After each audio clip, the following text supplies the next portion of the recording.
on a trip in our favorite rocket ship, sailing through the sky. Little Einstein, climb aboard. Mel ma tak hi an tling zovin ka hrelo ni mel ma lian ber tur chu keima ni hi atopa rilruna thak em chu kan ram ho to pa perena han soi chu voina hian ka reveal voi khatna nia beng lo chi ro heti hianin asoi ni mikhwal ma kan thalai te indu lowang an that chesi an du tuisi an ti hlau mai ni ole hei tun tuma chon pu ramdina thusoi kan ngai thlanga pu ramdina hi ni kum khan zpm a puke sap dangan lom lutin zpm azam ve a hemin hu hian chanchi ni ka hrazui lo khop maya e athusoi ngai noma tuna kan ngai thlak tur athusoi po khi zpm a lu ni a thusoi kha ania ahun lai khan ka ngai tha thu ka chiang taka le uluk do wa han ngai thlan hun ka nei lawa chuwa son tun tuma hian kan ngai thanon le don ani em salawang chu zai khan nung zo ka ni ta sela voina zpm ka zom chan kha tongkam ni khat ani thei em turangai la soi turi ka nga ve khup maya ma sela tongkam ni khatin ti ram kan tumanga han soi ma sak ve ka du tlatani min lo rethiam ula ram siam thatna le ram ma son na du tu local khom te vo ina inni in ka ringa inni in ka ria a ma sa in kan pathian engkim ti theya mingin chi bai ka buk chewani Mizoram hi pathian zon chua ti lo riwal ni in ka hrelowa achan chu zosap missionary te lo lu dona khan kan mizo pa te khan sap missionary te lo lu tur thu kha in larna an lo mulok tat maya vun ngo an local done an thu lo ngai ro ti thu kha tlang sang sanga an lo au pui tat maya hei hi ka phak ang to ka research ka han nei na hian te antinan Canadian pastor Magri la te doctor degree pathum nei an nia he chutiang mi profound tak tak ten te po chuan in kan han chui tlanga mizo Christian history ang hi kan mutlat lo khowela hian engtizia big nge niang mirama chuan Christian na alu lu thin dan chu missionary ten wakala an oi chon Christian an lo ni vian oi lo chon Christian an ni lo maya chu bak pathian in rol na direct divine intervention kan tiang kha a om lem lo ni in ka ria khowel danga hian ka riat phak china mizoram a hian engwang te lul nge niang sab missionary te ron lu ma khan kan mizo pa te khan an lo soi lok thei tat mai kha ngai tu ana kan manangai in ka ria voina local khom te hian karil ruwa hian aluna rei to a pathian hian mangai bi ka nei lo ti hi chu dik takin ka ria bible a po kan mu dan ani mizo te min mangai bi ti chu kan do in ka ringa bible atanga chiar en chuan mahse pathian hian thil engamo purpose poimo big aneya hian ruat big anei thin ti tura ruat big ko big anei thin ti chu bible kan chiar chua parin kan mutluan chuak vekani chu wangin mizo te hi he khowela hian satlia in pathian hian min da in karing velo ke chuan foreigner animo state danga animo cousin chua thil ro pui changkang le ilo te ka mu hian hol tu heng ai ro pui hi mizoram ala omang ti hi karil ruwa om thin satlia tur hian pathian hian mizoram le mizo te hi min dina min ko karing tat lo ni chuti ni reng si lai chuan tuna kan din mun han en hian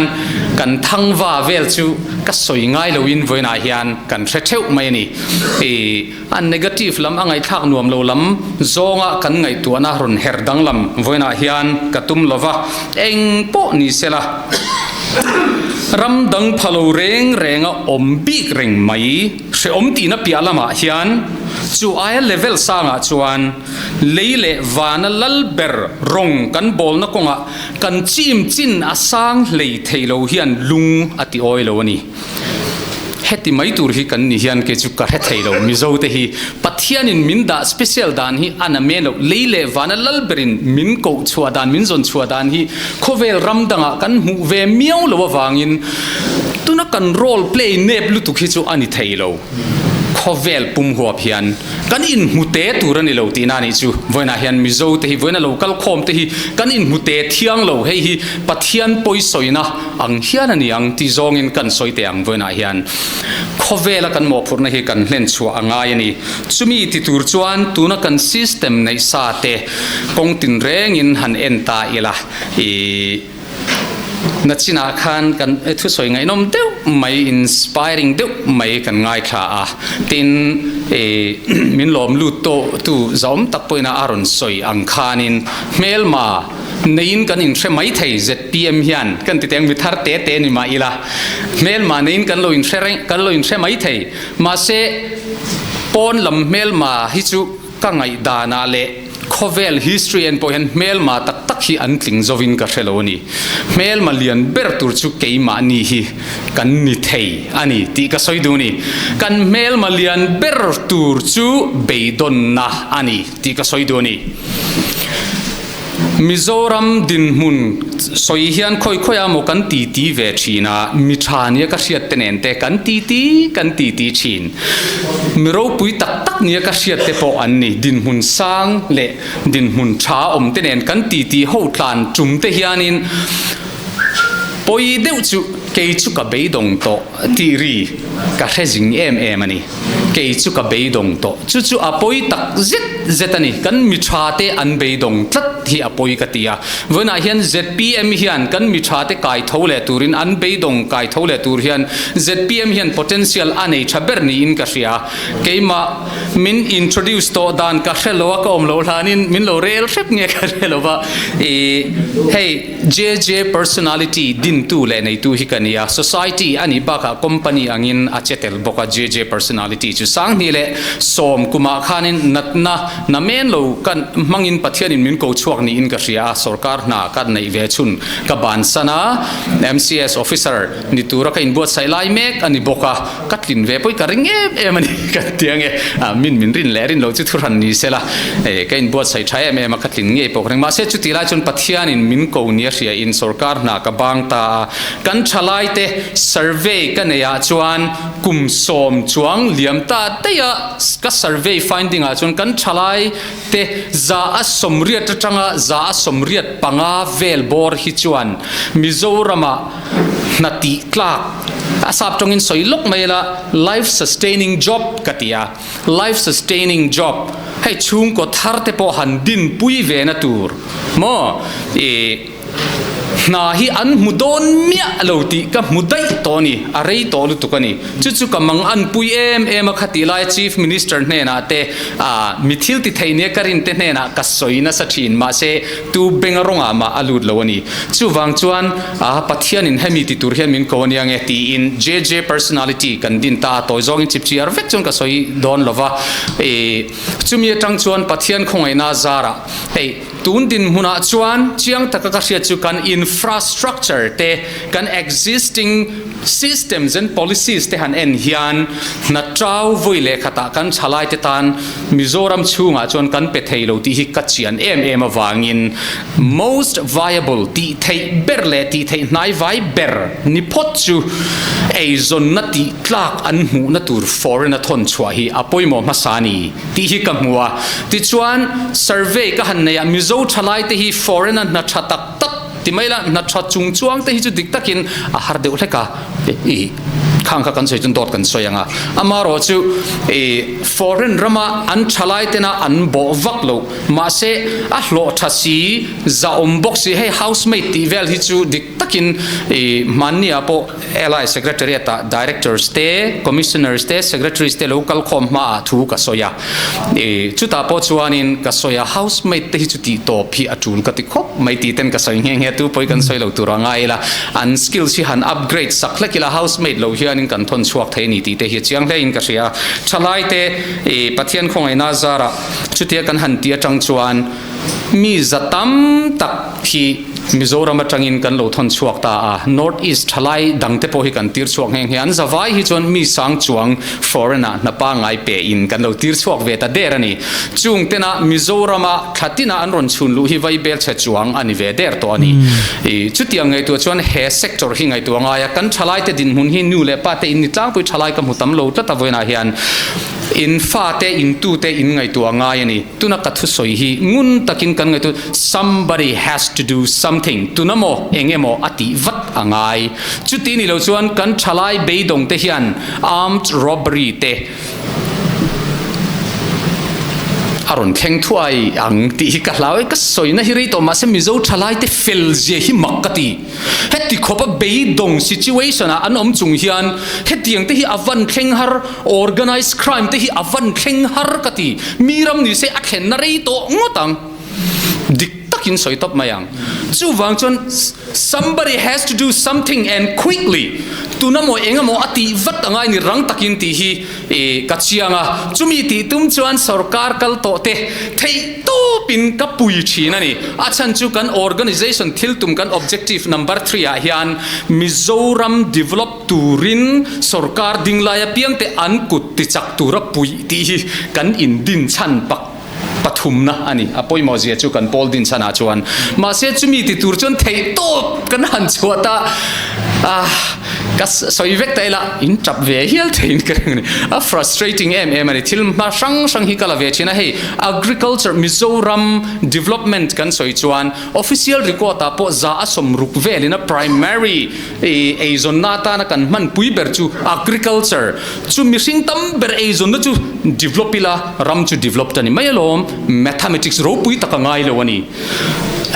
agriculture la chu ana main lo lutuk Mizoram potential hi na main lo lutuk kan thu cha soi tu ina a soi to ang khanin Mizoram hi trade hub ani thei don ti ka chiang em ani ke po hian chu wang chen ZPM ka tuina chan hi chu leadership ka en hian an tuina te an vision te kan hian ka vision nen hian a congruency a kal thian dan hi a chiang em ani chu wang chuan thil ti tak du tur ni in ka sia ta wangin hlim tak le phur takin karon lu ta ni ti ha ka soi duwa nimin teng te khan en tirnan kan soilok te ang thu mai amoin lo ti palang ti kal hawa wangin nimin lok te khan Dubai lama mi poimo ten en meeting kan neya ti chuanin kan agricultural produce strong te Dubai te khilai UAE te khilai vel hun sim ki hanen ula chom hlom an ni ti in rianga ei tura kher chuan an manin an thar chuak velo ni chom hlom an ni khilai khi ke chu ka target number 1 ani ngal ani Japan te kan soi South Korea te kan soi tuna Sikkim pa ho te ponan thon chuak le don in tha hina vem Sikkim pat chuak thalo ni in tha na vem ke chu ka tha na ni ti top mayang Sikkim pat chuak a hin kan chuak tha di ka chiang ani ma se ti theilo a om tat mai hi thin rim thak tat mai ni chu wangin kan ti thei heng ai tha hian kan tin sa don ani ti hi chiang ila kan geographical location teng te hi tun thleng in a chiamo te kan tia landlocked kan ni te hi a chiamo kan tia ma se political advantage te economical advantage lirin pathian in milo thuam zok ti hi kan ho tu te kan nung zui chung hianin atakin kan laron tilang chuak thei donin ka ria ti chuan kan thai tharapiang te min lak sak ngal tura in ready hi tuna hian kan nei diam to ani ti kha kan soi du ni chu ZPM malak na ani don ani tin hey Food and Agriculture Organization of United Nations a hian meeting a hen ka tel ve de uzia to a min ron som china international meeting ania thu soina chance nei po harvia wa zeblo chon mi kan tam tham china ma se thu soina chance ka han nei chuna te ka soi china helai reason agriculture ti ma so na ngai zia chungcha hi ka soi china ni ke mani ma so na tan mai ba ka hen hemi tun lai khovelina aboi pui global warming kan han tia te ecological imbalance kan tia te hianin he thil hi khovelin tuna henaron ngai ven em chanani helai reason vela kan agriculture nei dan hi archaic thing mai poi mai mangin agriculture kan la nei ni chu ZPM mang hian kan ti danglam theng ti hi ka ring khop mai voina detail in ka share chak lu tuk cheu in phur ve via wang ti hi ka ring ani a phur om ziale a thei zia hi ka he chiang lu tuka zep na ke mo mani po hian ti donila ka ti tlang hun hi chu a thleng don ti ke ma hen ka chiang ani chu ti ni si antinan voina hian lo nei emo huan en kolamo kan omem le Prime Minister Kisan Scheme Shiazong ban parteng u khonga in pakhat pahni pathum khativel kha kan ne ani le scheme kha kan nei ta farmer ID card in nei ta em nei chuang lo farmer ID card pon nei chuang lo heng tiang te kat hin hirim ngoi ni scheme chadeu agriculture develop na ta na scheme chadeu te hitam ina hin kan engati kan agriculturist te benga khen tat lo hile tu te nge thup tu te hile ti te kari ruwa hian omani khang ai angai nam nu to ka lo tong ve po ai laron oma khalai te ka sei ve chak ta scheme rang central hianin thadeu deu hi aron nia hetilaya NLU PSEDP mo bana kai policy ti vele mo a lo phu ko lo po hian central sarkarian Mizoram state hmangai ni thil thadeu deu scheme thadeu deu mire theita na engeni thadeu deu hi thilaron kalna sa a ma se helama hianin mi pui kan aware lawani achang tu department nge tu thiam lo nge ka shalo hetlai hian mi pui hian kan shri ang ti an hlau emoni chu ti thei khopian central atanga mire thei mi pui ta na thil thadeu deu lo kal thina hi kan shalo emoni tu naron si poka Prime Minister Kisan scheme ati khomo khang te po kha na chang shalo te in dem ngot chin lo mi pui shil tu tur te khanin min shil mi lo chuanin min shia tir mi lo chuan mi pui chuanin shia tir zuriat ngai na am lova chumi chu omem tia office wa bi dek thu om lova chuwang chuan achang tu department hi amo kan zong don ni jan amo la tu tur chu ni karinga tun aya tlang au ring le zual zok turin hei sarkar thar hei soyang khan atira ka soyang khan nikum thilani ta ZPM sarkar ma MNF sarkar lai ni ta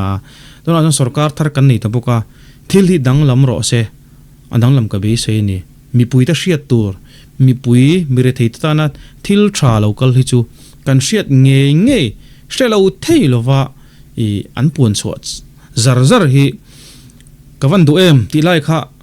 kalo comment vela ko ni chu thu soi ngai nam sia enroll pok enroll changam lo ni bermai di mangkhan in mamo zong ti mai te ang mamo zong ti mai lo nei dalama in mamo ang ho kha atlem bera 5% discount atam lama chon 60% discount te in nei theiani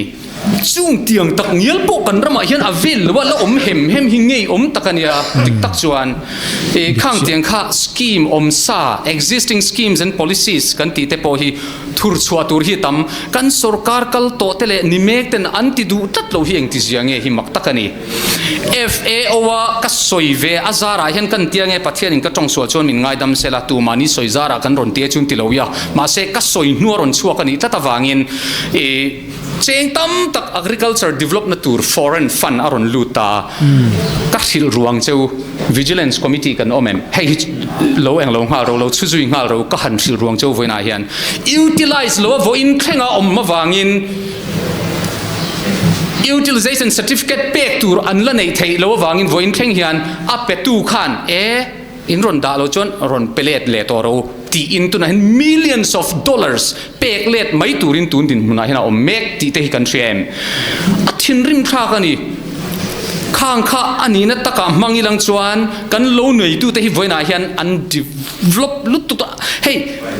an lo nge kan dikha subsistence ani lo an lo dam khu chok veng ti ni lo an house sak na tur hi a omani a har salo chu ani awangin ZPM a hianin kan in soyang hi kan ni nge ka beise ya chu wang chon heta hian thil kan ti tak thei ka ring tlatani thalai te ezon na siam sak chung changa po hian ka hriat chin ringot po hi ti ila aturu Delhi ya High Commissioner Patrick Saklinga Australian High Commissioner Patrick Saklinga ka zumwa chumkhat ka kalnon na phechuanin Congress Ministry lai khania khatilaya last day Minister Purin Moyanen hian kan kal henge miron tel pui veng heng heni ka soma wangin ti chuanin kan vakala kan soi mayange mi so ka soi chiat na ni lo sela ma se voina zpm ka ron zom chan hi in lo ria thiam ka du ni khanga teng te khanin chumi kaltlang zel chon tuna hen dama designated area migration agreement Australia sarkar chun aron ti chuak ta chumi mang chuan skilled le semi skilled te kan chalai te kan lu tir hum theina tur chan si thalu tu kani chumi ti hlotlin tum chun thei to pin ka beizui ngara ka fail chak ani chu thil ka soi chua ve ti to mai la pathian ka tong sual chan min ngai dam sela dama te lo chuak ta chu thil chhor tu te chu tu te nge ni ta Nepal sarkar chuan a thalai te loan a pe mia tuna hian asang rualin an tle thani Australia hian engwangi sarkar chuan loan a pe an income atanga poisan ron ti lu tur kha sarkar in la hlok pui fe don tir sia ta van a pe mai ani kan thalai te ma khongai du mia lo sarkar kan nereng hi ha thak takani soi zel mayang min ngai dam lo ro sarkar ma saklain Dubai papoi mo tak mai aizola ka ko chuaka kan thalai te ezon na siam sak na tur chungchanga le kan agricultural ramavan vei tak em katia Pu Ramdina hi life in ataka kala mulova masena kina mu ve te po ka chakani kum te po ka chakani athil soi hi kamirin zongania athil soya khian do ta soi karing lo arama vei ziele thalai te zoram thalai te na nei lo te ta na siam sakatum na konga abei nan na sattur je ki ka ngai to a khoya nge tu na hian a katia alu nu hemi atu soi nu atang hian I na thiela kan je ka han campaign puin ka ri awai khat khat se ka ngai thla fu to a ba chu enga nge zpm sarkar hian an man katia khitiang mi thiam te khi a thiam na te a experience te ki poimo don te lul nen khoya tak omang moti hi ka hra chak ngot mai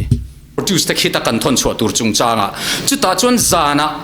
cm bangla kan han muwa aha de wang khan min mudu lok lo leng hala ma se ten ka ti ve thlat ni ngoro keima sum seng in foreigner heti hian in kan ram tan tin keima tan hlok na siki pom lovin ti hian ka cha chuwa mulo jong kan hodon lo ti wa ti ro ka ti venga tani gatekeeper ne na khan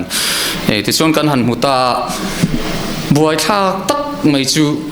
kan leadership hi boy thak tak ni kan rama hian foreign pa nen chon an han ti ta project kan sema project minga po project sakor pa khang ni kha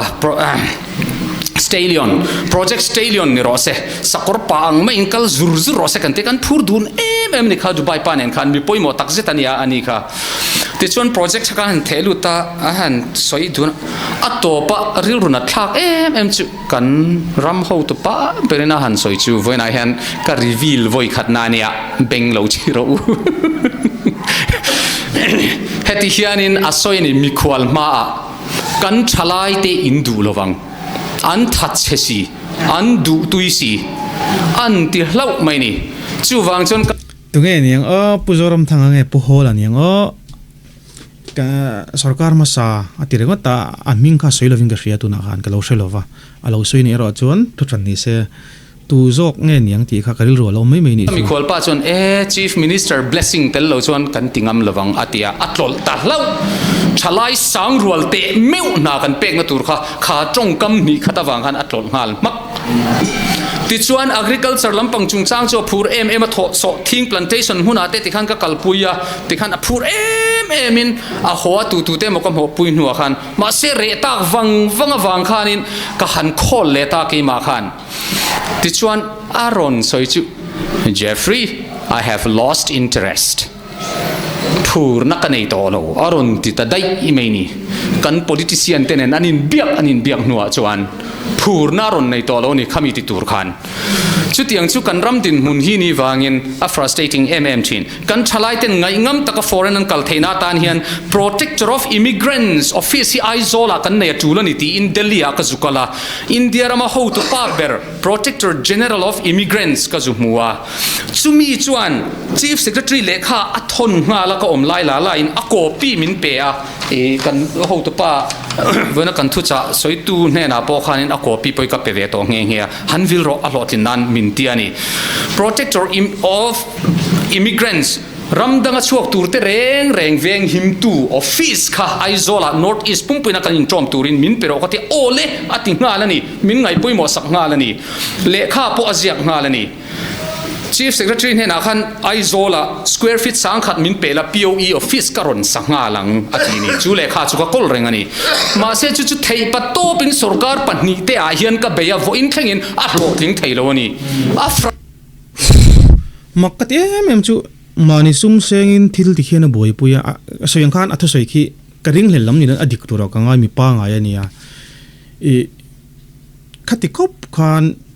zoram tan ama sum seng pona beya tikop khan alo tlan to thil tha ni chon enga tinge sarkar hena ti lo tin mai lo o ka te ni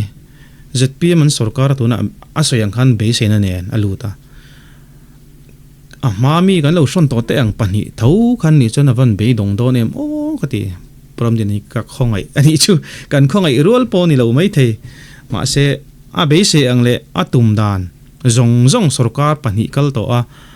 lo tlol to kha ZPM sarkar a hian enge anang o kati ngai thailok ten khalai te ka ngai thalen chak tlat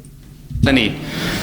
Chief Secretary hena khan aizola square feet sang khat min pela POE office karon sangalang atini chu lekha chu ka kol rengani ma se chu thei patto pin sarkar panni te a hian ka beya vo in thlengin a hlo tling theiloni a frustrating zia chu min ngai tu apui ro chu wangin kan thalai te ma khok ngai tak tu hi kan ram hian am mo ani kan thalai ten khongai thak je hi sengoi ngoi te u an khongai thak lu tu kani tun din huna hian e chu wangin maru ka soitil tu dona tamdon ma se khati khaka du tok menga nakina pathianin atul ti angin alaron reveal chozel tu rangai la